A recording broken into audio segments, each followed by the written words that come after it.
Hello നമസ്കാരം. ഇന്ന് international day of yoga ആണ്. സോ പാരീസിൽ നമുക്കൊരു ചെറിയൊരു പ്രോഗ്രാം ഉണ്ടായിരുന്നു. ഇന്ത്യൻ എംബസി ഓർഗനൈസ് ചെയ്തൊരു പ്രോഗ്രാം ആയിരുന്നു. സോ അതിന് പോയിട്ട് വരുന്ന വഴിയാണ്. ശരിക്കും പറഞ്ഞാൽ ഇപ്പം സമ്മർ സീസൺ ആണെങ്കിലും ഇവിടെ ഇപ്പം മൺസൂൺ ക്ലൈമറ്റ് ആണ്. എംബസി ഓഫ് ഇന്ത്യയുടെ ഒഫീഷ്യൽ പേജ് ആയിട്ടുള്ള ഇന്ത്യൻ ആൻഡ് ഫ്രാൻസ് എന്ന് പറഞ്ഞ ഇൻസ്റ്റാഗ്രാം അക്കൗണ്ട് വഴിയാണ് നമ്മൾ ഈ ഒരു ഇവന്റ് രജിസ്റ്റർ ചെയ്തത്.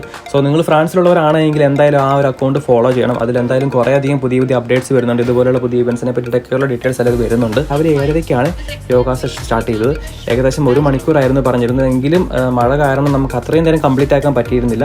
ഒപ്പേറയിലുള്ള ഗാലറി ലാഫയത്തിന്റെ റൂഫ് ടോപ്പിലാണ് ഈ ഒരു ഇവന്റ് ഇവർ ഓർഗനൈസ് ചെയ്തത്. കുറച്ച് നേരം യോഗ ചെയ്തുള്ളൂ, കാരണം മഴ ആയതുകൊണ്ട് നമുക്കറിയാൻ ചെയ്യാൻ പറ്റില്ല. സമ്മർ ഏരിയയല്ല, നല്ല മഴയും കാര്യങ്ങളൊക്കെയാണ്. സോ ഇവിടെ നോക്കിയാൽ നമുക്ക് ഈഫൽ ടവർ ഒക്കെ കാണാം. നല്ലൊരു സണ്ണി ക്ലൈമറ്റ് ആയിരുന്നു എങ്കിൽ ഇവിടുത്തെ വ്യൂവും അതുപോലെ തന്നെ ഈ ഒരു എക്സ്പീരിയൻസും വേറെ ലെവലായേനെ. സോ നമുക്ക് ഇനി എന്തായാലും പറഞ്ഞിട്ട് കാര്യമില്ല, ക്ലൈമറ്റിന്റെ കാര്യമുണ്ട് നമ്മുടെ കയ്യിലല്ല നിൽക്കുന്നത്. നമ്മളെന്തായാലും ബ്രേക്ക്ഫാസ്റ്റ്